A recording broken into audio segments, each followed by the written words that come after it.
So okay, welcome back to the physics class. So we'll continue with dimensions and today we are going to do a lot of problems. ठीक है, basically आज हम problem solving करने वाले हैं. तो start करते हैं डायमेंशन. तो सबसे पहले बिफोर सॉल्विंग एनी प्रॉब्लम मैं आपको एक बेसिक रूल बताऊंगा डायमेंशन चैप्टर में, जिसे हम बोलते हैं principal of homogeneity of dimensions. Yes, this is a very important rule. Principal of homogeneity of dimensions. Homogeneity मतलब आप जानते हो, होमोजेनस एंड हेटेरोजेनस सॉल्यूशंस पढ़ा होगा आपने. होमोजेनस मतलब सेम टाइप का, राइट? तो यहाँ पे मैंने इस रूल को दो पार्ट्स में डिवाइड किया है. इस प्रिंसिपल को दो रूल्स में डिवाइड किया है actually, rule number 1 and rule number 2. तो ध्यान से देखते हैं what is it all about. पहला रूल कहता है two quantities can be added और subtracted if and only if they have same dimensions. Obvious सी बात है कि अगर आप 5 kg में 3 kg को ऐड करोगे तो ये मिलेगा आपको 8 kg. मतलब this operation in which we are adding 5 kg and 3 kg is absolutely valid, right? क्या आप कहीं ऐसा कर सकते हो कि आप 5 kg में 1 किलोमीटर को ऐड कर दिया? ये लॉजिकली इनकरेक्ट है, राइट? आप 5 kg में 1 किलोमीटर को ऐड और सब्ट्रैक्ट नहीं कर सकते हो. मतलब कहने का ये कि अगर आप दो क्वांटिटीज को फिजिक्स में ऐड करना चाहते हो या फिर सब्ट्रैक्ट करना चाहते हो तो इन दैट केस उन दोनों का डायमेंशन क्या होना चाहिए? सेम होना चाहिए. ठीक है, so this is not a valid operation, however this is a valid operation. अभी सुनना एक और बात. यहाँ पे अगर मैं 5 kg की बात करूं, 5 kg में 3 kg ऐड किया तो 8 kg आया. बहुत अच्छा. kg का डायमेंशन क्या होता है बच्चों? Mass, right? तो we write it like this. मतलब can I write this operation mass plus mass is equal to 2 times mass. ये गलत है स्टूडेंट्स, ध्यान रखना. आप डायमेंशंस पढ़ रहे हो, यहाँ पे नंबर्स का कोई मतलब नहीं होता है. कहने का मतलब ये कि जब आप इस क्वांटिटी को ऐड कर रहे हो 5 kg तो इसकी जगह डायमेंशन m आएगा. अब इस 3 kg को ऐड कर रहे हो तो इसकी जगह भी डायमेंशन m आएगा.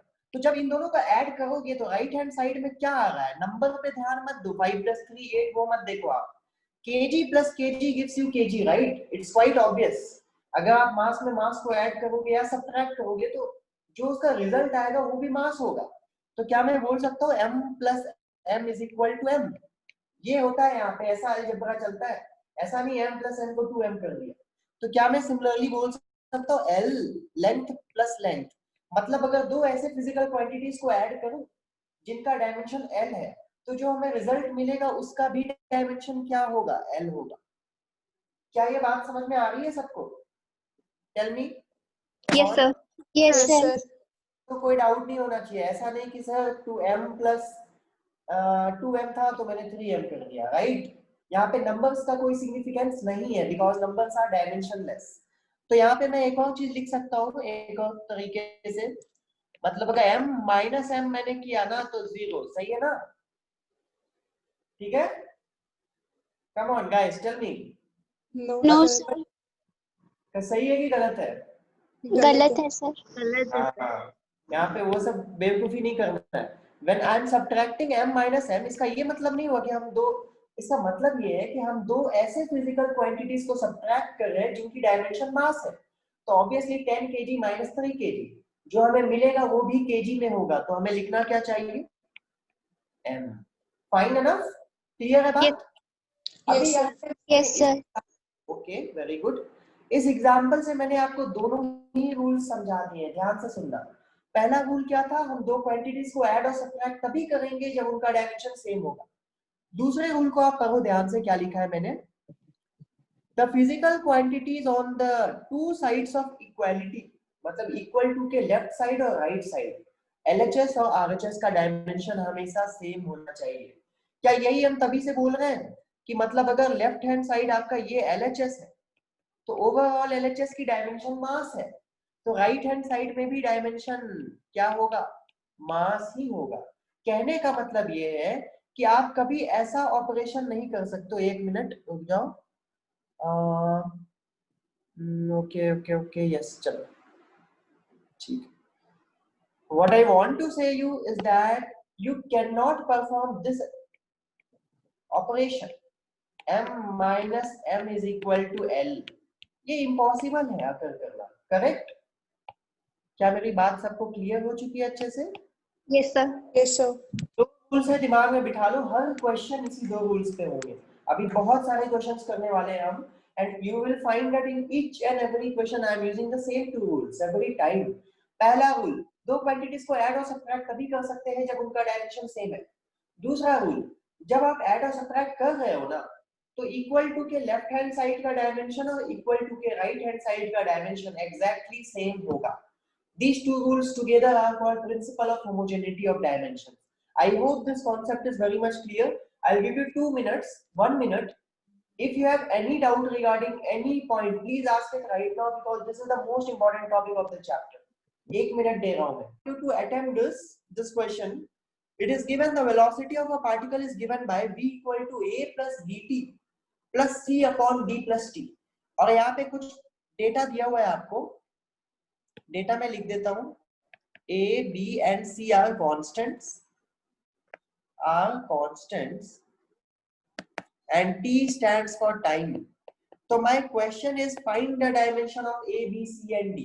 इस क्वेश्चन को सॉल्व करने के लिए आपको 2 मिनट दूंगा मैं। तो your time starts. Anyone else other than Anmol got? Sir मेरा A, B और D का निकला, C का नहीं निकला। अच्छा, D का बताओ कितना निकला? T निकला। Sir, I got also 4. Anyone else got the same answer? Yes sir. Same answer. Okay, fine. Let us check it out. सबसे पहले इसमें से बहुत सारे करेक्ट हैं आप लोगों के। ए भी सही है, डी भी सही है, जिसने आंसर किया। सी का डाउट है, देखते हैं। चलो, सबसे पहली बात क्या है ना भाई, देखो लेफ्ट हैंड साइड और राइट हैंड साइड का डायमेंशन सेम होना चाहिए, राइट, इक्वालिटी के। लेफ्ट हैंड साइड की डायमेंशन मैं लिख लेता हूँ यहाँ पे, LHS equal to LT minus 1, that's for sure, right, because LHS में वेलोसिटी है। अभी यहाँ पे देखो ध्यान से, ये आप ऐड कर रहे हो, ए को ऐड कर रहे हो BT में, और फाइनली उसको ऐड कर रहे हो C divided by D plus T। अभी हमने पढ़ा है कि 2 or more quantities can be added if and only if they have same dimension।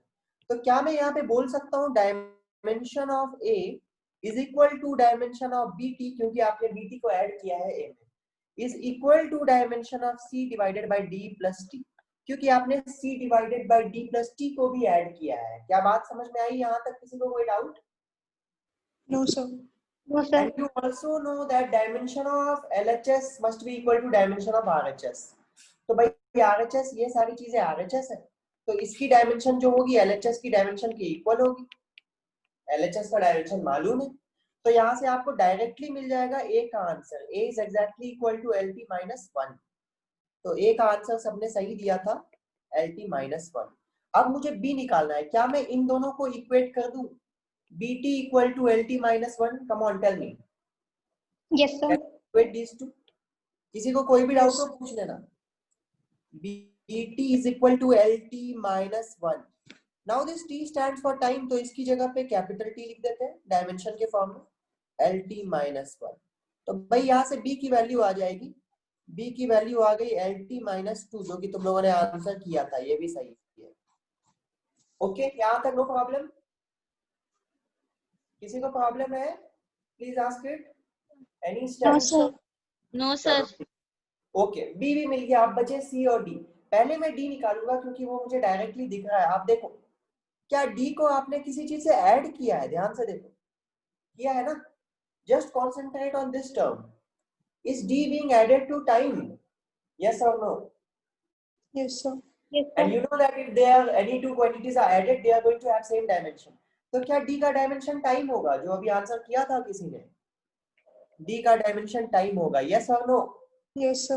Yes sir. And now Yes sir. finally, yes, to find the dimension of C we will be equating this term to LT minus 1। तो देखते हैं क्या आता है। C divided by D की जगह पे क्या बच्चों? D की जगह पे क्या?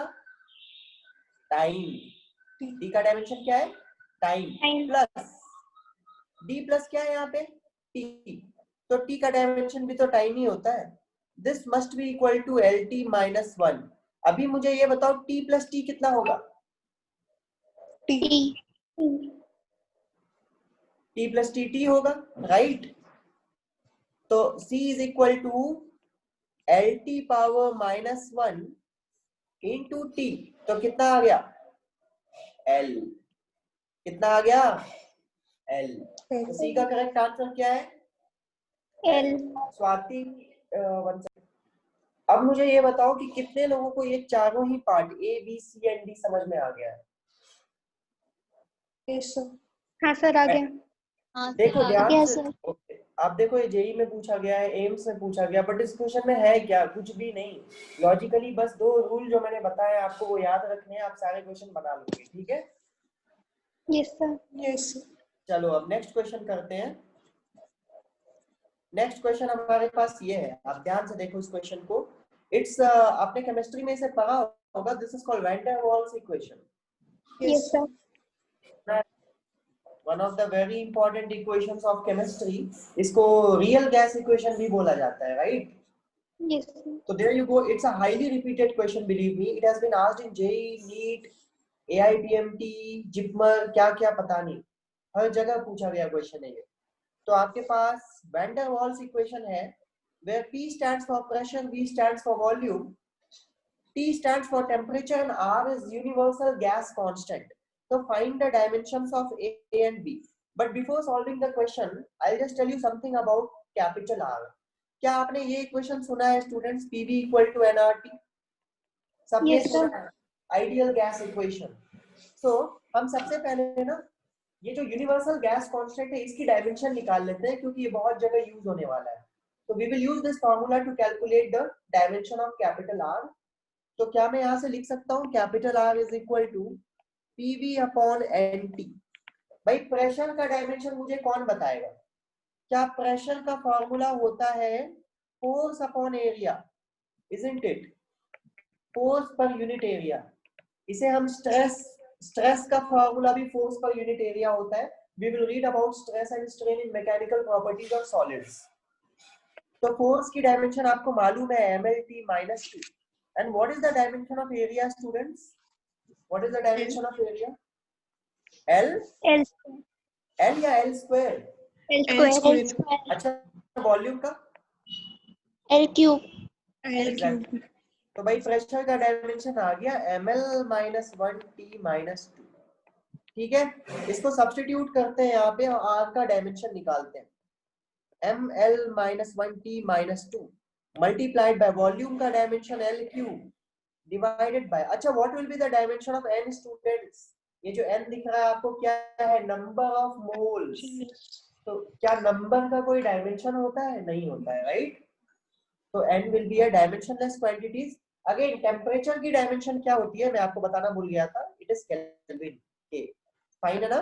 ठीक है, तो इसको यहाँ सब्स्टिट्यूट कर दिया हमने। अब इसको सॉल्व कर लेते हैं। तो यूनिवर्सल गैस कांस्टेंट का डायमेंशन आएगा students m l square t minus 2 Kelvin inverse. Tell me if I have made any calculation mistake. I guess no. क्या सबको समझ में आ गया है? Yes, sir. Okay fine. अब जब हमें ये मालूम है तो हम इसको सॉल्व कर दे सकते हैं इजीली। मैं यहाँ पे लिख दे रहा हूँ यूनिवर्सल गैस कांस्टेंट का dimension, but obviously it will not be given in your exam and you don't have to remember it. इसको रट्टा नहीं मारना है, जैसे मैंने निकाला वैसे निकालना है, 5 सेकंड लगेगा, ठीक है? t minus 2 Kelvin inverse. Now my question is to find the dimension of A and B. Again I'll give you 2 minutes to solve this question. Come on, इस बार मुझे सबका सही आंसर चाहिए, ट्राई करो। Okay, your time starts now. Sir बताओ A का value, पहले B का बताओ। सर B का L cube. कितने लोगों का L क्यूब आया? B की वैल्यू कितने लोगों की L क्यूब आई? अभी सुनना ध्यान से। चलो, you answered it. Okay, fine. Now I want to know what method you followed. You tell me how many of you have used the value of dimension of capital R to solve the question. Just tell me. If any one of you used the value, तुम लोगों ने answer लाए, right? बहुत लोगों का सही भी है, that's fine. But मैं ये पूछ रहा हूँ जो आपने आंसर लाया उसमें R का यूज किया डायमेंशन को या नहीं किया? No sir. नहीं किया sir. Exactly, that is the best method. R के डायमेंशन को यूज करके भी आंसर आएगा, बट उसको करोगे तो 1 मिनट लगेगा, जैसा कि आप बहुत लोगों को लगा। ठीक है, उसको यूज करने की जरूरत नहीं है। I tell you how. See, मैं सबसे पहले किसी भी क्वेश्चन में क्या देखता हूँ, कहाँ पे एडिशन हो रहा है और कहाँ पे सब्ट्रैक्शन, और उस थ्योरम को यूज करता हूँ, रूल नंबर 1 को। अगर उसको यूज करने के बाद आंसर नहीं आए, तब मैं इक्वालिटी साइन को देखता हूँ। ऑलवेज रिमेंबर कि ये जो रूल नंबर 2 है आपका, वो क्वेश्चन को थोड़ा सा लेंथी कराएगा। Rule number 1 is the easiest one. Try to get answer using rule number 1 alone. If it is not possible, then use rule number 2. तो चलो सॉल्व करते हैं। by rule number 1 से मुझे डायरेक्ट दिख रहा है कि B is being subtracted to volume. Two quantities are being added or subtracted, they will have same dimension. मतलब dimension of B is equal to dimension of volume which is equal to L cube. कुछ सोचना ही नहीं है, B की answer तो आ गई। अब जो 4 ऑप्शन मिले थे ना आपको, उसमें 2 ऐसे ऑप्शन थे जिसमें B का डायमेंशन L क्यूब था, तो obviously you have to calculate the dimension of A। अब देखो A पे मैं आऊंगा, अच्छा A कहाँ है, A यहाँ है। अब मैं देखूंगा कि यहाँ पे बीच में प्लस साइन है, तो I will utilize this thing.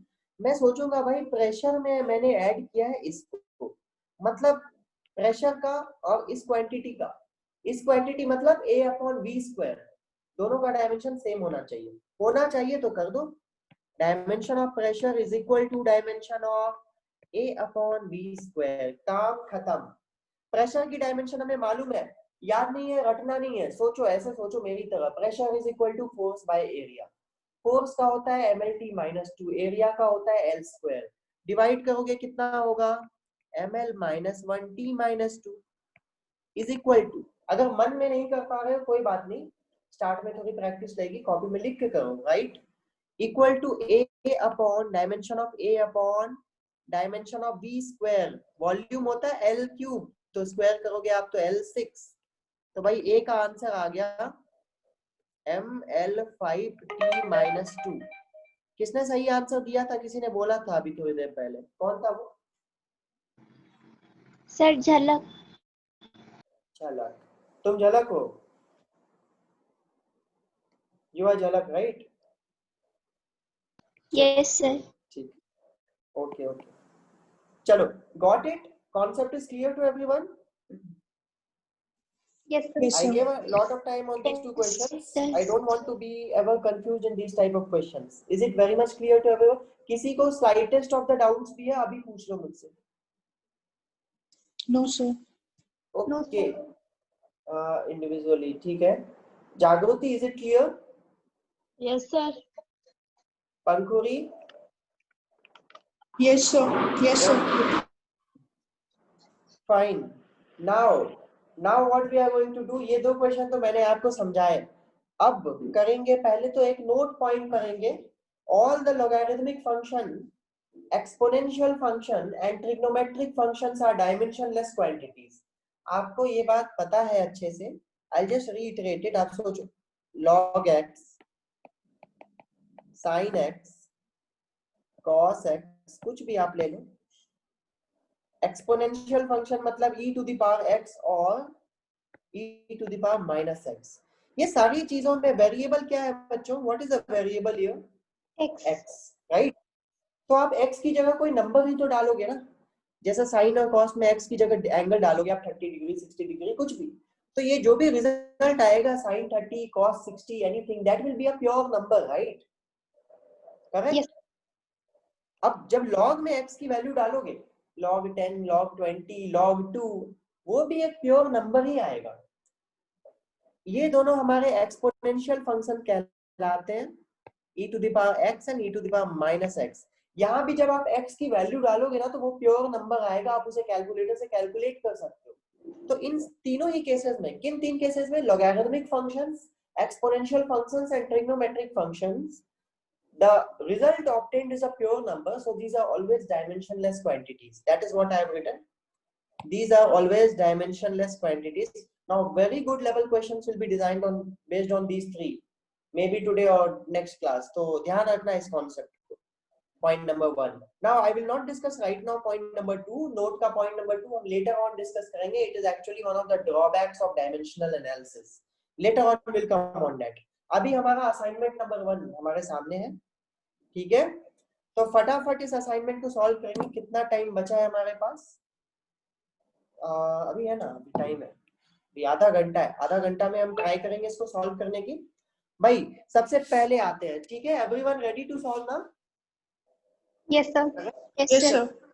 सबसे पहले dimensional formula of coefficient of viscosity, भाई सबको मालूम ऑप्शन है? सी। कर चुके हैं, है Option ना? C. चलो बहुत बढ़िया, ठीक है। I have included this question in this chapter because it's a very important topic, coefficient of viscosity. ठीक है, चलो कोई बात नहीं। What is the dimensional formula of universal gravitational constant? Hold on, यहाँ पे फॉर्मूला तुम्हारे सामने रटना नहीं था, मैंने लास्ट क्लास में बताया था। You don't have to mug up the formulas. I want you to quickly calculate the dimensional formula of capital G and tell me which of the following options are correct in less than 1 minute. Come on, start. A force is given by F equal to AT plus BT square. Find the dimensions of A and B. Come on, start. You have 4 options. 2 minutes time. Question number 4. Question number 3 सबसे हो गया. That's great. Question number 4. Come on. Solve it correct. 2 minutes. Sir A. Let me know if anyone out of you didn't get the answer for this one. I'll explain it. Or if you have any slightest of the doubt, ask me. Pankuri, did you get the answer? Yes, sir. Yes, sir. Jalak? Yes sir. Jagruti? No, sir. Fourth वाला नहीं आया. Fourth वाला, okay. हाँ तो बोलना था ना, मैं मुझे पूछना क्यों पड़ा? दैट इज द प्रॉब्लम ना, you should ask me, right? चलो करते हैं, कोई दिक्कत नहीं है। नहीं आया तो क्या दिक्कत है, सारे क्वेश्चन तुम्ही से बन जाएंगे तो मैं क्या करूंगा फिर, right?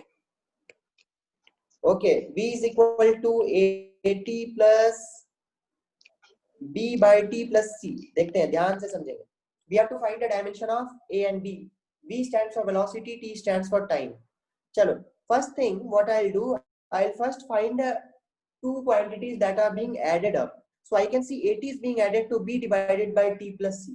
So can I write the dimension of AT will be equal to dimension of B divided by T plus C? Is it correct? जागृति यहाँ तक correct है? हाँ sir. Because दो quantities add हो रहे हैं तो उनका dimension same होना चाहिए. But हाँ by sir. using rule number 1, I have used rule number 1 right now. But by using rule number 1 हमें dead end पे पहुंच जाएंगे, इसके आगे इसको सॉल्व नहीं किया जा सकता है, राइट? तो अब हमें जाना पड़ेगा मजबूरन रूल नंबर 2 पे। रूल नंबर 2 क्या कहता है कि अगर आप LHS और RHS की डायमेंशन सेम हो, RHS की डायमेंशन यहाँ पे लिख रखी है, LHS की डायमेंशन वेलोसिटी है, अब हम इन्हें इक्वल कर देते हैं। ये क्या है? Rule number 2। क्या जागृति ये समझ में आ गया? Yes sir. अब क्या है? अब कुछ भी नहीं है। अब हमें a का डायमेंशन निकालना है, तो पहले हम इसको और इसको इक्वल कर देंगे। तो dimension of a into time का dimension t must be equal to RHS dimension LT minus 1. So we got the dimension of a as LT minus 2. अब हमें b का निकालना है, तो भाई b का निकालना है तो ऐसे भी कर सकते हैं। सुनो ध्यान से, दो मेथड बताता हूँ। b का डायमेंशन निकालने के दो मेथड बताता हूँ, ध्यान से समझना, सभी समझना, जिनसे बन गया वो भी समझेंगे। पहला मेथड ये है कि इसको मैं इसके इक्वल कर दूं, राइट? तो करके देखते हैं क्या आता है। b divided by dimension of t plus c is equal to LT minus 1। अभी आप ये बताओ कि c की डायमेंशन क्या होगी स्टूडेंट्स? ये तो डायरेक्ट आंसर कर सकते हो ना। Tell me what is the dimension of c? Come on. T. हाँ, T. क्योंकि c को आपने डायरेक्टली टाइम में ऐड किया है, and two quantities are being added, so they will have same dimension. तो क्या मैं लिख सकता हूँ? c की डायमेंशन t। आंसर आ गया एक पार्ट, इसको डब्बे में डाल देते हैं और आगे बढ़ते हैं। अब यहाँ पे सोचो आप, c की डायमेंशन भी t है और यहाँ भी t है, तो t plus t will be what? T square. This thing will give you what? t, right? c stands for time, t stands for time, so time plus time is time. So this is how it will be written, correct? तो यहाँ से b का dimension भी निकल गया, t power minus 1 into t power 1 will become 0, so we'll be left with L. Clear है बात? Yes sir. Sir. क्या बात है? आगे चलो जागृति, is it very much clear? कुछ भी डाउट और है तो पूछ लो, फिर बता दूंगा मैं। नहीं sir. Don't keep any doubt. चलो Okay, बहुत sir. बढ़िया। क्या हमने रूल नंबर 1 और रूल नंबर 2 को लगा के क्वेश्चंस बनाए? बिल्कुल। Yes. तो चलो नंबर 4 भी हो गया आप लोगों से। आंसर क्या है? करेक्ट आंसर क्या कौन सा आया? ए। ए आया। तो ए को टिक मार्क करते हैं, आगे बढ़ते हैं नेक्स्ट क्वेश्चन में। हाँ 1 सेकेंड वेट। भाई क्वेश्चन नंबर 5 को ध्यान से पढ़ेंगे सभी। From the dimensional considerations, which of the following equation is correct? Now this is a question which was asked in NEET, not NEET, it was called AIPMT that time 2012, right? तो पहली बात ये सुनो, अभी मैंने ये तुम्हें बताया नहीं है, बट बताने की जरूरत भी नहीं है, सुनना ध्यान से। He is asking out of the 4 options which one is correct, मतलब 3 इनकरेक्ट होंगे। अब डायमेंशनल एनालिसिस चैप्टर का one of the major application है to check the correctness of a physical equation. ठीक है, डायमेंशनल एनालिसिस का सबसे बड़ा यूज है that by the help of dimensional analysis we can check the correctness of a physical equation. मतलब ध्यान से सुनना मेरी बात, जो भी equation principle of homogeneity of dimensions को वायलेट करते हैं वो इक्वेशन फिजिक्स में वैलिड नहीं हो सकता है। क्या बात समझ में आ गई? Yes sir. Any correct equation, any physically correct equation will necessarily follow the principle of homogeneity of dimensions. ठीक है बात? मतलब वो दोनों ही रूल को सेटिस्फाई करेगा ही करेगा। अगर नहीं कर रहा है तो आपने कुछ गलत इक्वेशन लिखा है, वो इक्वेशन का सिग्निफिकेंस ही नहीं है। मतलब यहाँ पे आपको प्लस माइनस साइन दिख रहा है क्या? चारों ऑप्शन में किसी में भी प्लस माइनस दिख रहा है? No sir. नहीं। मतलब इक्वालिटी तो दिख रहा है, इक्वल टू साइन दिख रहा है सबको, right? Yes yes sir. Sir. हमें रूल नंबर 1 चेक करना चाहिए कि रूल नंबर 2? कौन सा रूल चेक करना चाहिए? Rule number 2। Rule number 2. Exactly. मतलब हमें LHS का डायमेंशन और RHS का डायमेंशन निकाल के चेक करना चाहिए। आउट ऑफ 4 इक्वेशंस, 4 ऑप्शंस, एक ऐसा ऑप्शन होगा जिसका LHS और RHS का डायमेंशन सेम होगा, that will be our answer. Is it clear to everyone? Yes, sir. क्या आप Yes, ये sir. बहुत इजीली कर सकते हो? कर सकते हो ना? Yes sir. चलो करो और बताओ मुझे कौन सा सही है। 3 मिनट्स देता हूँ इसके लिए। चलो यहाँ पे 4 ऑप्शंस है, इसमें से एक करेक्ट है, 3 इनकरेक्ट। तो एक्चुअली ये एक एप्लीकेशन ऑफ डायमेंशनल एनालिसिस है to check the correctness of a equation. तो करेक्टनेस चेक करने के लिए हमें क्या चाहिए भाई? प्रिंसिपल ऑफ होमोजेनिटी को फॉलो करना चाहिए, राइट? यस और सर। यहाँ पे प्लस माइनस तो कहीं है नहीं, मतलब हमें रूल नंबर 2 को अप्लाई करना है। The dimensions on LHS must be exactly equal to dimension on RHS। जिस ऑप्शन के लिए ये सेटिस्फाई करेगा वो करेक्ट होगा। तो वन बाय, यहाँ पे और कोई ऑप्शन नहीं है other than checking one by one each and every option. तो हम पहले ऑप्शन ए चेक करेंगे। अब तुम पूछोगे ऑप्शन ए क्यों कर रहे हैं सर पहले आप? आपको आंसर मालूम है तो इसका मतलब ओके। तो ये हिट एंड ट्रायल है। आप ऑप्शन ए से मैं स्टार्ट कर रहा हूँ, आप बी से स्टार्ट करो, कोई दिक्कत वाली बात नहीं है। अगर आपकी बहुत खराब किस्मत होगी तो पहला ऑप्शन इनकरेक्ट आएगा जो भी आपने सेलेक्ट किया, दूसरा भी इनकरेक्ट आएगा, तीसरा भी इनकरेक्ट आएगा। तो आप फिर चौथे वाले को चेक करोगे क्या? नहीं। No, sir. है ना, नहीं करोगे ना चेक यार? तीनों इनकरेक्ट है तो चौथा करेक्ट है, राइट? और अगर आपकी किस्मत बहुत अच्छी हुई तो आपके पहले ऑप्शन ही करेक्ट हो जाएंगे, है ना? तो यहाँ Yes, पे sir. ऐसे क्वेश्चन में और कोई ऑप्शन नहीं होता है other than checking the options. तो I will start from option A because 2 of you answered option A, तो हो सकता है ऑप्शन ए करेक्ट हो। तो चलो देखो कैसे करते हैं, ध्यान से समझना, जिनसे नहीं हुआ कोई दिक्कत नहीं है। 2 pi under root r cube upon gm। ध्यान से देखेंगे, see the approach what I am using, ठीक है? रट्टा मारने वाला यहाँ पे काम नहीं करना है हमें। भाई t stands for time period, time period मतलब टाइम, राइट? तो क्या LHS is the dimension of time? Time का डायमेंशन t ही होता है, capital T। Don't get confused, this capital T stands for time period, okay? And time period will be measured in seconds obviously and it's dimension will be t। अब आते हैं RHS पे। अब ये 2 पाई का क्या करें? 2 pi is a dimensionless quantity student. Pi stands for 22/7, right? I have told you several times that all the numbers are dimensionless. So we need not consider 2 pi. हमें बस ये कंसीडर करना है r क्यूब। r क्या है बच्चों? Radius है। तो रेडियस l से मेजर होगा बट उसका क्यूब है तो l cube divided bye g का डायमेंशन क्या होगा?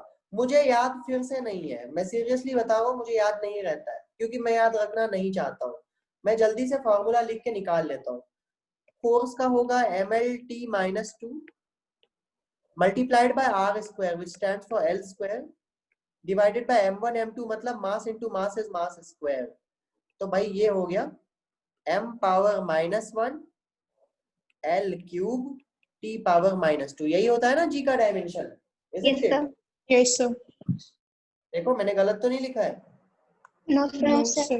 नहीं लिखा है। चलो m power minus, this is what I do always, m power -1 l cube t power, अगर तुम्हें याद रह जाता है, तुम्हारी मेमोरी बहुत अच्छी है तो I don't have any problem right.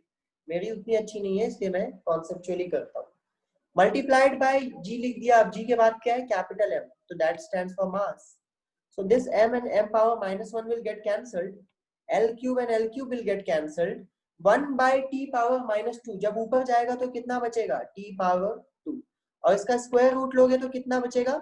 t which is equal to LHS. LHS is t, RHS is t, मतलब option A is correct answer, right? This is how we check. अब किसी का आंसर आया था, someone of you got option D as the correct answer. आप फिर से check करके देखना ठीक से, वो सेटिस्फाई नहीं करेगा। LHS will not be equal to RHS. Who are one second, what happened? Is my voice audible? Yes, Yes, sir. sir. Yes, sir. One second guys, a technical error. चलो resolve.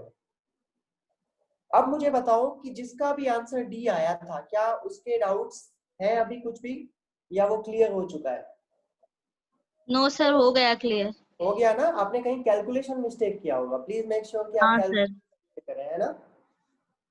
हाँ अगर sir, concept sorry. आने के बाद हम calculation mistake करके +4 की जगह -1 ले आए तो बहुत अफसोस होता है, राइट? हाँ सर। चलो ठीक है, हो गया। अब हमारे पास अगला format of question, question number 6, extremely important format. I tell you this particular question asked in NEET 2020 this time as well, 2017 as well. It to be very precise, ये question 2000, I'll check the question bank and let you know. Mostly it is of NEET 2016 or 17. ठीक है? This particular format of question पे मैं 3-4 question आपको और दूंगा in the next class. Mostly आपके module में, आपके आइलैंड के मॉड्यूल में 8-10 क्वेश्चन पड़े हुए हैं इस फॉर्मेट के, तो आपको सभी बनाने हैं ढंग से, ठीक है? तो पहले मैं एक बार समझाऊंगा, I won't tell you to solve this question on your own, I will solve this. ध्यान से सभी समझना, okay? First read out the question carefully. If force, length and time be considered the fundamental units, then the unit of mass will be. पहली बात तो आप समझो कि नेचर में 7 फंडामेंटल यूनिट्स होते हैं, जिनमें से 3 मास, लेंथ और टाइम होता है, करेक्ट? है ना? Yes, sir. अभी सोचो, अभी तक मैंने पहले क्लास में आपको क्या पढ़ाया था? जितने फिजिकल क्वांटिटीज मुझे याद थे, मैंने सबके डायमेंशन लिखने सिखाए आपको, राइट? सभी के डायमेंशनल फार्मूले में 3 Yes, sir. Quantity m, l और t था ना? Yes sir. क्योंकि m, l और t फंडामेंटल क्वांटिटीज हैं। किसी किसी फार्मूले में हमने टेम्परेचर का केल्विन भी यूज किया, किसी ने एम्पियर का करंट भी यूज किया, करंट की जगह पे ए, राइट? आपको याद होगा रेजिस्टेंस के डायमेंशनल फार्मूले में ए भी आता है ना? Yes, sir. याद आ रहा है कि नहीं? Yes, हम sir. दो क्वांटिटीज है अभी तक, mass, length, time, electric current, absolute temperature, ये 5 अभी तक यूज किए हैं हमने, ठीक? ये पांचों ही 7 फंडामेंटल क्वांटिटीज में से एक है, करेक्ट? 2 यूज नहीं किया है, ल्यूमिनस इंटेंसिटी वगैरह, ये बीटेक में पढ़ते हैं, इस लेवल पे नहीं पढ़ते हैं उसको, इसलिए यूज नहीं किया. बट अब क्वेश्चन बनाने वाले ने चीजें बदल दी. जब साइंटिस्ट ने डिफाइन किया था 7 फंडामेंटल क्वांटिटीज, क्या उनमें फोर्स था? Was force a fundamental quantity? No. No, क्या sir. फोर्स फंडामेंटल क्वांटिटी है? नहीं. फोर्स इनटू एक्सेलरेशन, ऐसे क्वांटिटी को हम बोलते हैं derived quantity, because it is derived from other quantities like mass and acceleration, correct? Yes, sir. अब question बनाने वाले ने चीजें बदली. उसने क्या बोला, सुनो ध्यान से. उसने बोला कि मान लो कि मैंने एक ऐसा फिजिक्स में सिस्टम बनाया जिसमें फोर्स भी एक फंडामेंटल क्वांटिटी है. देखो उसके फंडामेंटल क्वांटिटीज कौन कौन है. If force, length and time be considered, considered लिखा है ना उसने, मतलब एक्चुअल में नहीं है, to be considered fundamental units, then the unit of mass will be, मतलब इसके अकॉर्डिंग अब मास फंडामेंटल क्वांटिटी नहीं है। क्या बात समझ में आ रही है? Yes, sir. Yes, sir. ऐसे क्वेश्चन Yes, sir. बनाना बहुत सिंपल Yes, है sir. एकदम। मेरे एक मेथड को ध्यान से समझना, अभी जो मैं बता रहा हूँ उसको ध्यान से समझना। तुम्हें ऐसा कोई भी क्वेश्चन आए, you will use the same method, you will always get the correct answer. ध्यान से सुनो, तुम्हें निकालना है किसकी डायमेंशन स्टूडेंट्स? तुम्हें डायमेंशन निकालनी है Mass. मास, किसके टर्म्स में निकालना है? एफ के टर्म में, एल के टर्म में और टी के टर्म में। करेक्ट? करेक्ट है? Yes, sir. आप चारों ऑप्शन देखो, क्या एफ, एल और टी के टर्म्स में है? बिल्कुल है। तो ऐसे क्वेश्चन को सॉल्व करने का सिंपल सा तरीका है कि जो आपको निकालना है उसको लेफ्ट हैंड साइड में रखो, मास की डायमेंशन आपको निकालनी है, और राइट हैंड साइड में प्रोपोर्शनैलिटी साइन दो, राइट हैंड साइड में आप रखो वो क्वांटिटीज जिनके टर्म्स में निकालना है। ठीक है? आपको मास का डायमेंशन किन तीन क्वांटिटीज के टर्म्स में चाहिए बताना आप मुझे, एफ, So, एल और force, T. length and time. तो आप उनको राइट हैंड साइड में रख दो, बिल्कुल सोचना ही नहीं है, जैसे मैं कर रहा हूं वैसे ही करना है, एफ, एल और टी। अब आप क्या करो, इन तीनों के पावर्स मान लो ए, बी एंड सी। ठीक है? कोई दिक्कत? No, sir. No, sir. ठीक है? अब हमें क्या करना है स्टूडेंट्स, अब हमें किसी तरह से ए, बी और सी की वैल्यू निकालनी है। जब हम वैल्यू निकाल लेंगे उसको यहाँ सब्स्टिट्यूट कर देंगे और वही हमारा आंसर होगा। फाइन? आपको ये पता है ना ये सिंबल क्या है? बताना मुझे, what is this symbol? Proportionality, right? Yes, what do we call this? Infinity नहीं है, प्रोपोर्शनैलिटी है। Yes, proportionality sir. सिंबल को हटा के जब हम इक्वल टू लिखते हैं, जब हम इक्वल टू साइन यूज करते हैं in place of proportionality, what do we do? Constant. Add a That- constant. We use a constant, उस कांस्टेंट को मैं के बोल रहा हूँ। ठीक है? एफ पावर ए इनटू सारी चीजें एज इट इज, एकदम सीक्वेंस से चलेगा, समझते जाओ बस। अगर ये नहीं भी समझ में आया तो मैं तो यही बोलूंगा इसको याद कर जाओ, इसमें क्वेश्चन आने के चांसेस बहुत ज्यादा होते हैं। समझ में आएगा वैसे? यहाँ तक किसी को कोई डाउट है? No, sir. No, तो sir. No, left hand sir. वो क्वांटिटी जिसका डायमेंशन निकालना है, राइट हैंड साइड में वो क्वांटिटीज जिनके टर्म्स में निकालना है, और पावर्स अपनी मर्जी से एबीसी मान लो। तुम्हारा अल्टीमेट एम क्या है मैं बताता हूँ। Your aim is to find out the value of powers a, b and c, and once you find them out you have to substitute those a, B, c values here, you will get your answer. ठीक है? अब सवाल है कि ए, B, सी के values को कैसे निकालना है। चलो देखते हैं कैसे निकालना है। एक बार फिर से मैं उस इक्वेशन को लिखता हूँ, mass is equal to yes k times tell me what, force power a into l power b into t power c। Correct? यही है ना? अब Yes, sir. सुनना, अब हम लगाएंगे Yes, principle sir. Of dimension to find out the result. देखो ध्यान से, आप ये बताओ कि k is what? k is a constant, correct? Yes, yes, sir. Constant is always a number, right? यहाँ पे जो भी कांस्टेंट होगा वो कोई नंबर होगा, pure number. And you know pure numbers are always dimensionless quantities. तो डायमेंशन चैप्टर में नंबर्स का कोई मतलब ही नहीं होता है। तो हम अभी के बाद से इस k को यहाँ पे लिखेंगे ही नहीं, बिकॉज k को आप लिखो या ना लिखो it doesn't make a difference, because it's an absolute number, right? And numbers are always what? Dimensionless quantities, and we are only going to deal with the dimensions in this current chapter, so I'll just forget about k from now onwards। ठीक है? ये तो मैंने इसलिए लिखा था ताकि आपको समझ में आए कि एक्चुअली में जब हम प्रोपोर्शनैलिटी साइन को हटाते हैं तो equal to symbol is always included with a constant. ठीक? अब सुनो आप ध्यान से। Yes. Yes, अब sir. हम क्या करेंगे, डायमेंशनल एनालिसिस लगाएंगे। लेफ्ट हैंड साइड में देखना ध्यान से, क्या है? मास है। तो क्या मैं इसे ऐसे लिख सकता हूँ, m Mass. power 1 l power 0 t power 0? Tell me, can I write it like this? Yes, sir. Yes, sir. Absolutely। Yes, l Yes, तो है ही नहीं, तो l के पावर 0 लिख दिया। anything to the power 0 is what? 1। anything to the power 0 is 1. 1। तो आप ऐसे लिख दो ना, मास into 1 into 1, ऐसा लिख दूं तो किसी को कोई थोड़ी ना होगा। ठीक है ना? अब इस वन को Yes. मैंने l के पावर 0 लिख दिया, दूसरे वन को t के पावर 0 लिख दिया। अब इधर लिखते हैं, k को भूल जाओ, फोर्स की जगह पे क्या लिखेंगे, what is the dimensional formula force, mlt minus 2 whole power a। अच्छा अगला क्या है, लेंथ l का डायमेंशन l ही होता है होल पावर b, और लास्ट में है टाइम का डायमेंशन भी t होता है होल पावर c। क्या यहाँ तक किसी को कोई दिक्कत? No sir. बोलो No, अभी sir. अगर प्रॉब्लम है No, तो sir. Please tell me right now. No. अब हम क्या करेंगे ना, आरएचएस में, मतलब आरएचएस में चीजों को सिंप्लीफाई करेंगे। आप देखो कि m कितने m दिख रहे हैं आपको, टोटल एक ही m है, राइट? Yes, sir. एक ही m तो है आरएचएस में, बस ये m है। यहाँ पे पावर कितना है, 1, और ये 1 इंटू a कितना होगा, होल पावर a है ना। What is the final power of m students?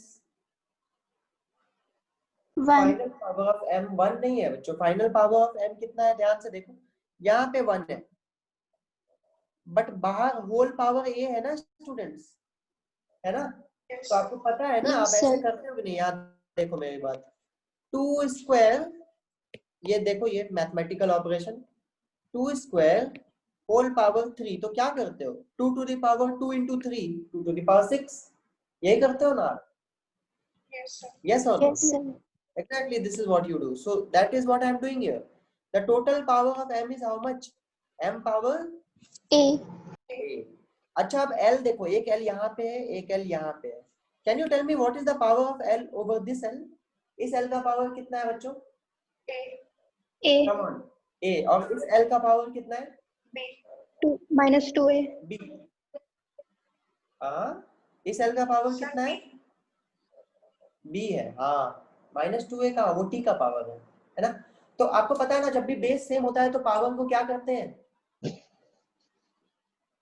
Come on, tell me. 2 square plus 2 cube is how much? Tell me. Sorry. 2 square into 2 cube is how much? 2 to the power of 6. 2 to the power 6 या 5? Tell me. Sir, 5. 2, 5. 6 या 5? Sir, 5. Why?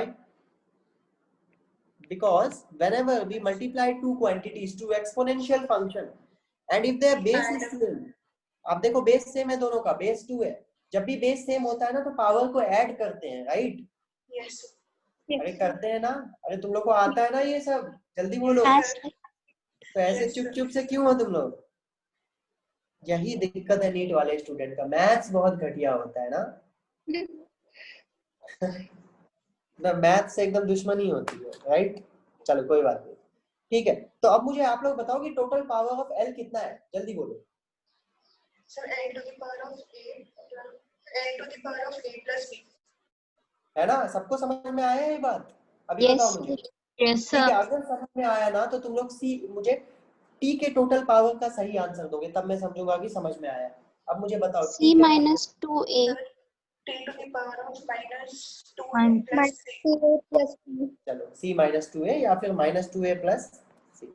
C. चलो समझ गए तुम लोग, हो गया काम खत्म। Yes, sir. अब मैं क्या करूंगा, अब मैं देखूंगा कि भाई इक्वालिटी साइन है, मतलब डायमेंशन। आप सोचो, यहाँ पे सोचो, मैं दोनों इक्वेशंस को RHS और RHS को कंपेयर करने वाला हूँ। आप देखो इधर m के पावर कितना है, 1, इधर कितना है, A. a, तो क्या मैं लिख सकता हूँ a is equal to 1? Absolutely, Yes, sir. Right. Left hand side में l का पावर कितना है, टेल मी। 0. 0. और RHS में l का पावर कितना है, A plus B. तो क्या a plus b equal to 0? Yes. But we know a equal to 1, तो b is equal to Minus 1. minus 1.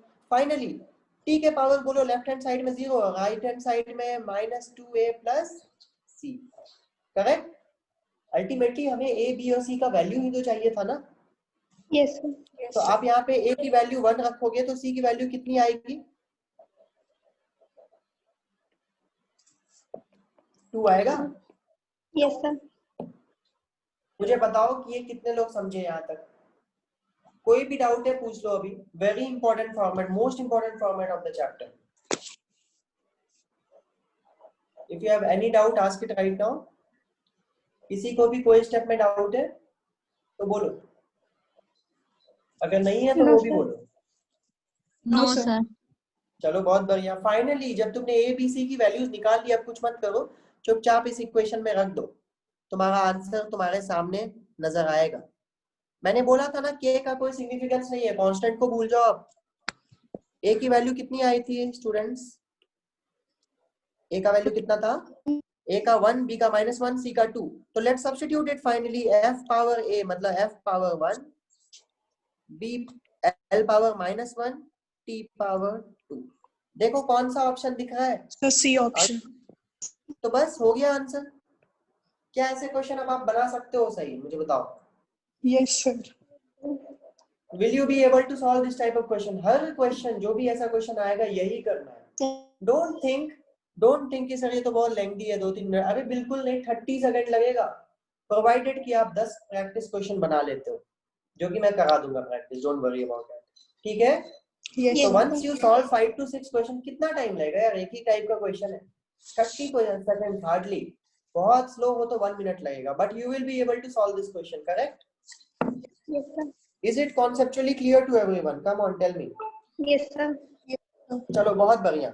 अब क्या करने वाले हैं हम? अब कुछ नहीं करने वाले। That's it for today. But listen to me very carefully. We have done till question number, कहाँ गया? Question number 6, right? Yes, sir. अभी आपका होमवर्क है question number 7, question number 8 is a superb question. Question 8 जिसने सही बना लिया वो डायमेंशन के किसी भी क्वेश्चन में कभी नहीं फंसेगा। ठीक है? Question number 7, question number 8, question number 9, question number 10, बस 4 क्वेश्चन है। बात समझ में आ गई आपको? Yes, sir. Yes, sir. ये 4 आपके होमवर्क है। आज आपको मॉड्यूल नहीं बनाना है, आप बस ये 4 बनाओ और रिवाइज करके आना। कल से आपको मॉड्यूल से मैं होमवर्क दूंगा, मोस्टली 20 क्वेश्चंस डेली। ठीक है? Yes, sir. तो Yes, sir.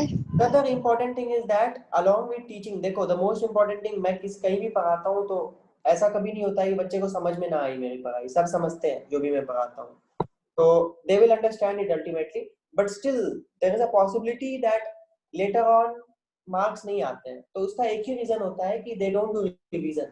That time they understand, that time they solve the questions, but as they move forward 6-7 chapter बाद पहला चैप्टर क्या था नाम ही भूल जाएंगे। तो ये चीज हमें अवॉइड करना है। So I'll tell you how to revise after a few days once the chapter is completed. Okay, 15 to 20 days में हमें previous chapter को revise करना है, एक घंटे निकाल के। ठीक है? I'll tell you the planner. Fine. Yes, sir. So Yes, I sir. hope Yes, sir. you enjoyed the class, although these topics are very boring, but I can't help, right? जब physics actual में start होगा kinematics से, from that point you'll enjoy physics. अभी तो बस है तो है, करना है, right? चलो समझ में आ गया सबको?